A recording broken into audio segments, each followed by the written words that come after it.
5টি দোয়া শুধুমাত্র একবার পড়েন, কিয়ামত পর্যন্ত আপনার আমলনামায় সওয়াব লেখা হবে। সুবহানাল্লাহ বিহামদি। আপনি মরে যাবেন তাও আপনার নামে আমলনামা লেখা হবে, আপনি কবরে চলে যাবেন তাও আপনার নামে আমলনামা লেখা হবে। এই 5টি দোয়া যদি কেউ একবার করে পড়তে পারে, কিয়ামত পর্যন্ত আল্লাহ রাব্বুল আলামিন তার নামে ফেরেশতাদের বলবেন আমলনামা লেখার জন্য।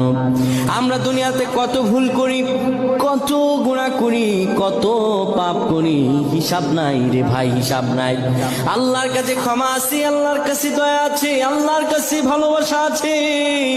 কেউ যদি আমার আল্লাহর কাছে চায়, আমার আল্লাহ দিয়ে দেন। আমার প্রাণের ভাইরা, 5টি দোয়ার মাঝে 1 নাম্বার দোয়া হলো সুবহানাল্লাহি ওয়া বিহামদিহি, এটি পড়তে হবে। 2 নাম্বারে পড়তে হবে আদাদা খালকি, 3 নাম্বারে পড়তে হবে রিদা নাফসিহি, 4 নাম্বারে পড়তে হবে জিনাত আরশ।